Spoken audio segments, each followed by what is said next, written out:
Paul Carden here from the Wirral Residents Association. We are a local community interest group. This proposed solar complex is a huge site. It's 37 hectares and that's equivalent to 67 acres. Or in layman's terms, it could be described as 38 football pitches, which as you can imagine is absolutely huge. What's your views, Charles, on these solar farms? There are a number of views, different reasons why I'm against solar farms. Firstly, if we're selling land and we need economic food security, why are we then putting solar farms on them? Secondly, if we're having solar farms, it affects the natural habitat, and that's a reason why a lot of people live in this sort of area. Thirdly, what is the benefit to the local community from having this solar farm? Nobody's been saying anything about that, and I think, you know, overall it's been set up by a Chinese company, which in this day and age, I think if we don't have a British company that's going to be doing it, then why have we got a Chinese company doing it? So those four reasons would be the reasons why. If approved, it's a foot in the door on Wirral for the Chint Solar, a Chinese multinational company that's got absolutely no local connections. It does have operations in Europe, but now it's branching out further and into the UK. So they are complete outsiders and they're basically here to make a profit, really. So I have to tell you, there's a bit of activity going on in the background here in the shadows. Some local landowners have leased part of their land on Station Road, Thurstaston, and this is the same site as the solar complex company. Now these landowners have leased part of their land to a telecoms company, On Tower UK Limited, in 2023 for 10 years. And it looks likely that a similar deal may have been struck already with Chint Solar, the Chinese solar company, to cover the rest of the land. They're not other than an eyesore, that's the first thing. So you take up countryside, we make it look like something it shouldn't be. I'm not convinced about the arguments as to whether or not they're actually effective in the long term. They cost an awful lot of money to put in, and they only last a limited number of years and then have to be replaced. I'm not sure anybody's ever explained to me quite how they become financially viable anytime soon. So I'm not against them if they're placed in if they are financially viable and they're placed right. But if they're talking about Thurstaston or somewhere here, then I can't really see that that's a good idea. I wouldn't be in favour of it. The Wirral Residents Association have made a very important discovery recently. Chint Solar have submitted papers to Wirral Council. These are scoping and screening requests. They're 116 pages long, but nowhere within this are battery energy storage systems mentioned. The development itself cannot function without battery energy storage systems. And I believe the reason this was omitted is because of the fire risk, the explosion risk, and the risk of toxic fumes being released if there is a fire. And that includes carbon monoxide, which is a killer. There was an incident a couple of years ago in Liverpool where a similar battery energy storage system exploded, caught fire and burned for 59 hours. So once these things catch fire, it's very difficult to put them out.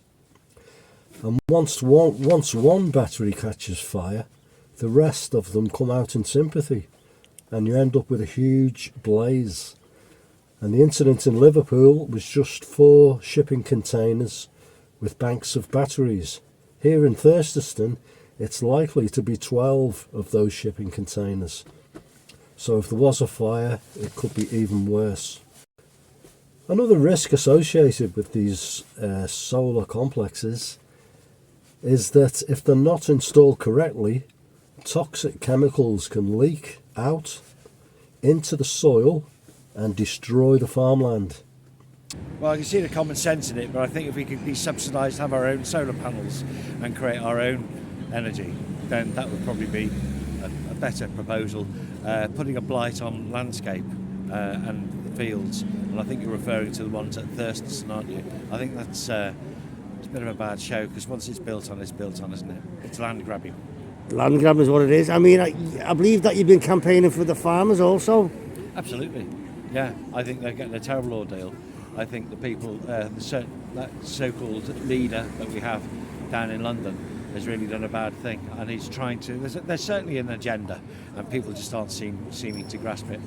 People are too glued to the mainstream media, and when you bring them to certain channels on YouTube, such as Maya Tusi, for example, oh yeah, well they're not controlled by Ofcom. Well, it's Ofcom which is controlling the media, and I learnt the other day that the government can put a certain notice in such that mainstream media can't report certain things, and this is why we have a society where people just do not know. Now, at Wirral Council, our councillors are non-specialists. They're not engineers. They're more likely to be pen pushers.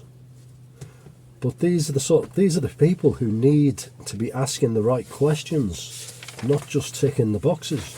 I'm an electrical engineer, and I've got to admit I'm not an expert on solar developments, but I do recognise the anomalies when they come up, and I recognise straight away when I notice that battery energy storage systems had been left out of this application. I think they'll probably try to insert it later. I think it's going to be terrible, because the Thurstaston is a beautiful place for walking dogs, children to play, having a walk if you're just generally wanting to go for a walk, especially in the summer on a sunny day. It's a lovely area, and it's just countryside. And to put that there, it's catastrophic. That's my opinion. Moving on, this land is part of our local heritage, and potentially it could have historical artifacts which are waiting to be discovered. It's only a couple of miles away from here in Hoylake. In 2007, under the car park at the Railway Inn pub, a Viking longboat was discovered. Now this thing is about 30 feet long, and it's preserved in blue clay. And these artifacts could be lost for the next 30 years or even longer. There's also lots of listed buildings in this vicinity, and this development just doesn't fit in at all with the local surroundings. And it's also between two local conservation areas, Thurstaston and Caldy. You've got to admit that house prices are going to be adversely impacted. There are some very expensive properties around here, and the people living in these houses could have tens of thousands of pounds knocked off the value of their houses.